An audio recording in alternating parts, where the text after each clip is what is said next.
This is a Pasco Media production. Please visit pascomedia.com.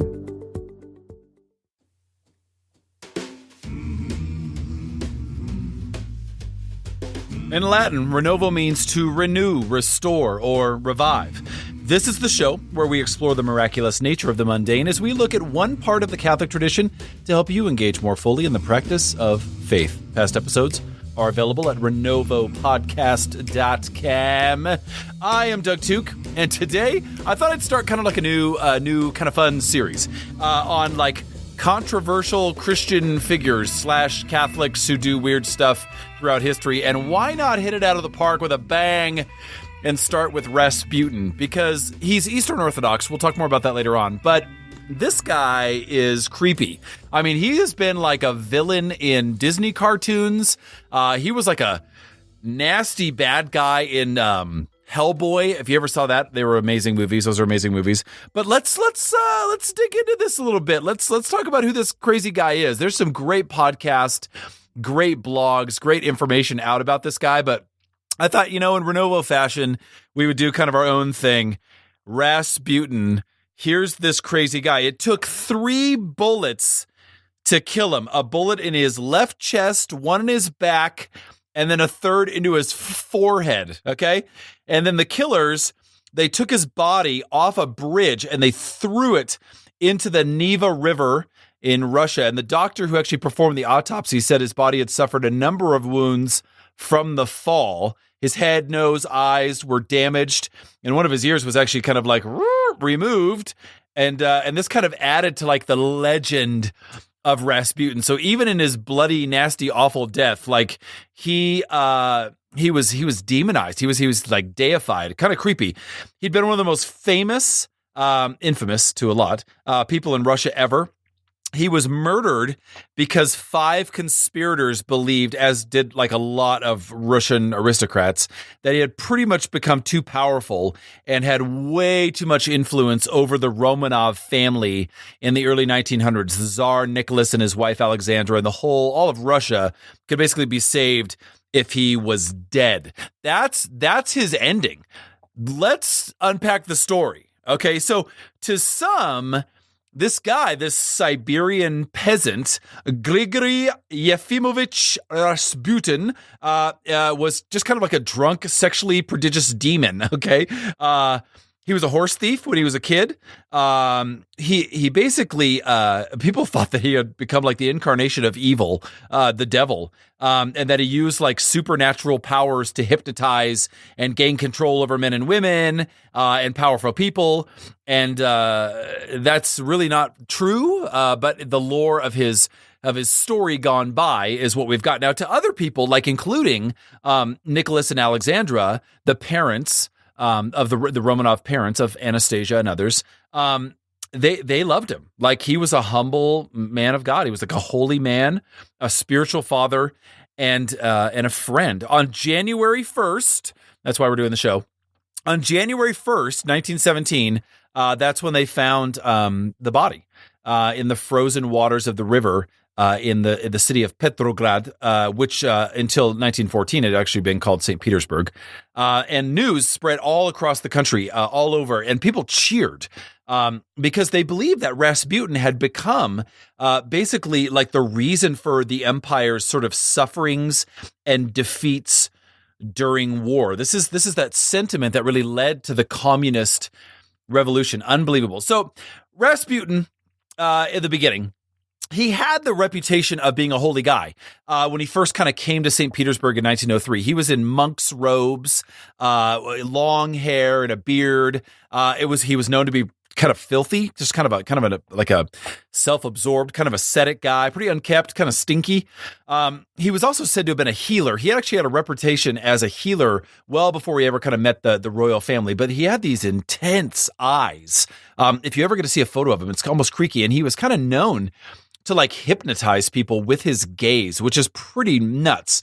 He was first introduced to the family of the Tsar, Nikolai II, and the Tsarina, Alexandra, in 1905. In 1908, Alexandra actually summoned him to the royal palace when their kid, Alexei, had become really sick. He suffered from hemophilia and was bleeding internally. And with total, it's kind of mysterious. People actually don't know what really happened. But Rasputin calmed down the kid and the bleeding stopped. And as Rasputin was kind of leaving the palace, he warned the couple in a very creepy, arrogant way that in his hands lay their son's life and the future of the Romanov dynasty. He actually articulates that to the family. So that's pretty scary. So the healing of Alexei convinced Alexandra that Rasputin was basically a holy guy, a kind of a medicine man, a miracle worker. And he soon became a huge, powerful influence on the family. But Rasputin was not a holy man. He appeared devout, but he lived a pretty a moral life. And there's a lot of theories on this. Rasputin's influence on the family made him a lot of enemies too, which really kind of led to his death. One of the enemies was the prime minister, Stolypin, who presented the Tsar with kind of a dossier of Rasputin's activities. He was so taken back by the influence that Rasputin was showing that he had a list of all the crap he does and gave it to the family. Isn't that amazing? But after reading the report, the Tsar Nikolai actually sent Rasputin from the capital, and then he returned with pretty disastrous consequences. So it's Nikolai kind of bought into it and then didn't. So in 1912, Alexei, the boy, suffered an injury and began bleeding internally again, and the doctors were totally powerless to help the boy. And he was screaming in pain, rocking the palace with his voice. And Alexandra wrote a letter to Rasputin and then received his reply, which was this: God has seen your tears and heard your prayers. Do not grieve. The little one will not die. And the day after Alexandra got Rasputin's letter, Alexei's bleeding stopped. And then the Tsar, Nikolai, he allowed Rasputin to come back to St. Petersburg. And then the period of his power kind of over the family really started to rock and roll. So in September 1915, Nikolai II, the Tsar, left St. Petersburg to take command of the Russian army, World War I. Alexandra was left to rule Russia in his place, but it was basically Rasputin who started to rule. And at his command, Alexandra actually removed officials in the government and the Orthodox Church, replacing them with just idiots, with incompetent people, a lot of which were the friends of Rasputin. And he even had a say over the conduct of the war for Nikolai, Nikolai didn't want to displease his wife, so he would follow Rasputin's advice. And Rasputin's kind of nasty, immoral life was not a secret to the people in St. Petersburg. There's a kind of record of that, stories of kind of evil influence. They kind of spread among the nobility and all the way down to kind of the common people. There's been a lot of journals and diaries that have spoken to that. He was actually believed to be kind of a secret German agent at the bottom of the Russian people's sufferings and the defeat of the armies, almost like he was planted there. Although that's never really been proven. That's kind of wild. So though the Russian army was huge, 14 million men, unbelievable. It was really badly equipped and really poorly trained. And by 1916, a bunch of Russian soldiers, basically just totally discouraged by how bad they had been beaten up, started to kind of become mutinous, just showing discontent, not being paid, and also just horrible leadership. And the Russian poor in the cities and the countrysides suffered from food shortages and super high prices. So in the winter of 1916, 1917, it was crazy cold, and there just wasn't enough coal to heat houses. The Russians were they weren't only getting their butts kicked in the war, but they just figured the country was going to collapse, just outright collapse. And the nobility, the people, and the soldiers all kind of suspected that there was treason, that the arch traitor was Rasputin, that he was kind of the reason for the interior destruction of all the leadership within the country, which is kind of amazing. So at last, five conspirators, including Prince Felix Yusupov, who was married actually to the Tsar's niece, and another guy, Vladimir Mitrofanovich Perishkevich, plotted to assassinate Rasputin. And on the night of December 29th, 1916, Rasputin was invited to Yusupov, the palace on the Neva River. And in the library, Yusupov served Rasputin cakes and wine laced with cyanide. And then Rasputin just inhaled the cakes and drank the wine. But the poison had no effect on him. There's actually some like firsthand accounts of this. And so Yusupov and his co-conspirators kind of got scared. And this is actually a line from his journal. We were seized with an insane dread that this man was inviolable, unkillable, and that he was superhuman, and that he couldn't be killed, wrote one of the guys later on. And then he says, he glared at us with his black eyes as though he read our minds and would fool us. So Yusupov, he leaves the room, comes back in with a pistol, and he fires a shot and then another into Rasputin's side, and Rasputin falls to the ground. He's like totally in pain, screaming, laying there, and then he's totally still, and thinking he was near death. The men actually leave the room, but when they come back, Rasputin was on his hands and knees, and he jumped up at them, and then he like ran through the door into the garden. How creepy is that? And as Rasputin kind of stumbles into the dark, Purishkevich fired a lot more shots, and Rasputin fell to the ground groaning. And Yusupov, who was freaking out, he kicks the head of Rasputin, and then he just starts attacking him with a club. And when it seemed that Rasputin was at last dead, then the guys wrapped his body in a sheet and they carried it to the river's edge, and they broke open the ice and they threw the body in there. But when the body was found 2 days later, his lungs were actually filled with water. So Rasputin was actually not dead when they threw him in the river. He had died by drowning, which is just unbelievable to me, right? So he's gone. Rasputin's gone. But the evil that he had kind of influenced on the family, it really stayed around. The Russian people just never forgave his relationship with the family.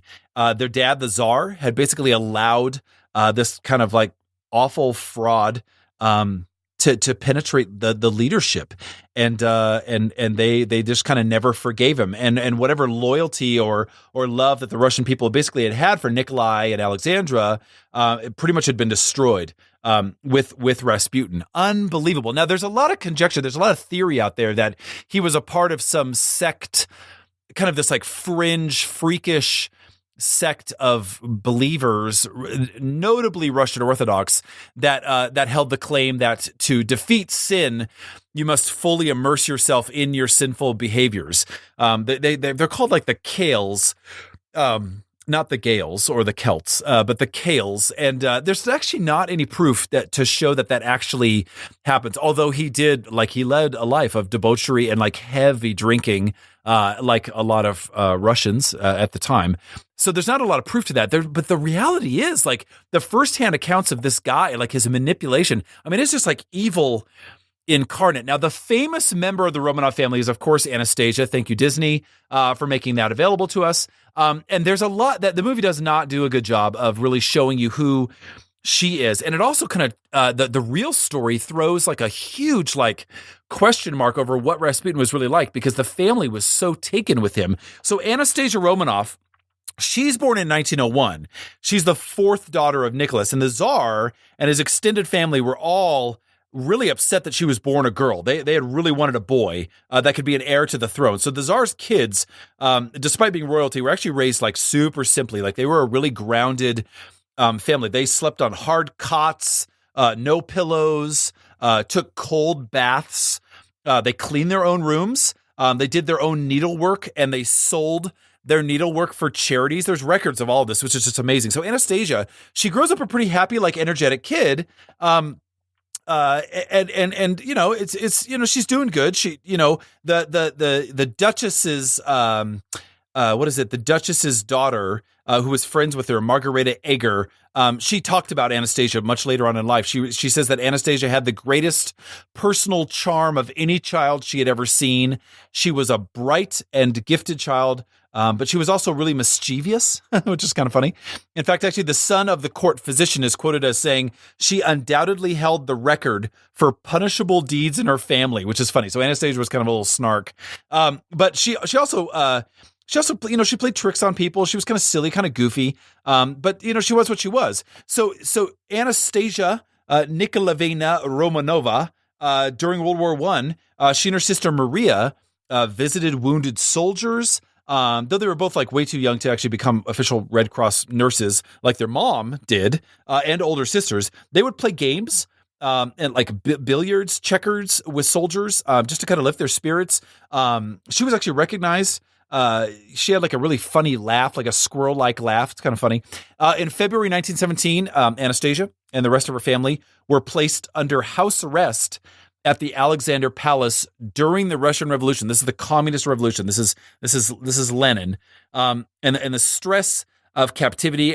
There's kind of record of this. It started to kind of take its toll on the Duchess. She started to write to a friend like letters, like death letters, like "I'm going to die. I know this is going to happen. Goodbye. Please don't forget us." And then Anastasia and her other sisters, they also kind of sewed. They would sew their jewels, the family jewels, into their dresses to hide them from the people who had captured them. So they knew they were gonna get killed. And while in captivity, she kept a journal. Like she always tried to kind of keep herself happy and whatnot, and it was always kind of doing a good thing. But man, the reality is it wasn't good. One night, the family basically got woke up and told to get dressed, that they were going to be moved to a new location, for their safety, quote unquote. And after doing that, the family, some of the servants and their physician, they were all moved into the house basement and basically told to wait further instruction. And then like a couple of minutes later, Yakov Yurovsky and a handful of guards entered the room, and they informed the Tsar that they were going to be executed. That was that. And the Tsar only had enough time to say "what." There's a record of that, him kind of exclaiming "what," and then he looked at his family before everyone in the room was just riddled with bullets. And once the smoke cleared, it was actually revealed that Anastasia and her sister Maria were both still alive due to the jewels that they had sewn into their clothes. The two girls had kind of crouched up against the wall, covering their heads in terror, and then the soldiers killed them. So that was the end of the Romanov family that Rasputin had so thoroughly corrupted, just in the midst of the Communist Revolution. So the four Grand Duchesses were gone. Rasputin was buried with an icon signed on the back. That was actually made by Anastasia, her mother, and her sisters. The royal family basically had intended on building a church over the site of Rasputin's grave before they were killed. That's how highly they still thought of him as a religious leader. That is kind of creepy. But after they were executed, it was found that Anastasia and all of her sisters, they actually wore these like amulets bearing Rasputin's picture and a prayer. How crazy is that? And there's actually those that are very critical of his close ties to the Romanov family. While there's still people that see Rasputin as this like loyal friend to the family, a peaceful man, but he was not. What he was not was a man who sold his soul to the devil and had some personal vendetta against the family, wanting them all dead. There's no proof of that, even though the circumstances are just super creepy. Incidentally, the whole Romanov family, November 1st, 1981, was canonized as new martyrs by the Russian Orthodox Church, and are still heavily celebrated today. They're not recognized by the Roman Catholic Church. So there's a couple of canonizations among the Eastern Orthodox, Russian Orthodox, I should say, and that are not recognized. There is a Roman Catholic Saint Anastasia, who's also known as Anastasia of Sirmium, and then there's another Anastasia of Pharmakoilatria. I don't know how to say that. Her name, it means the deliverer from potions. She's a Christian saint. She was a martyr who suffered for Christ during the Diocletian Christian persecutions. And her feast day is actually on Christmas. That's a different Anastasia. But man, isn't that amazing? Rasputin, man, you know what? We'll do a couple more shows about like super creepy, evil individuals that like walk in the name of church. We will do that because it is startlingly scary how people can just affect other people. It just blows my mind. But now you know. That's what Rasputin really was. The Anastasia movie definitely took some creative liberty to develop that character. Not really who he was, but he was mysterious. And boy alive, he was hard to kill. Whatever whatever that meant. Lots more on this. There's a great history stuff you should know history podcast on Rasputin. You should definitely check it out. That was a great source of information. But yeah, now you know. Rasputin, January 1. Woo, think of that this coming new year. Don't forget to visit renovopodcast.com for past episodes. Please subscribe to, review, and rate our podcast. We always appreciate your input. Your topic suggestions, questions, and or comments are always welcome at doug@renovopodcast.com. Learn more about me at dougtook.com or on Twitter and Instagram at DTOOKE and the number 1. Friends, always remember to engage the tradition and live the conversion. Until next time, God bless.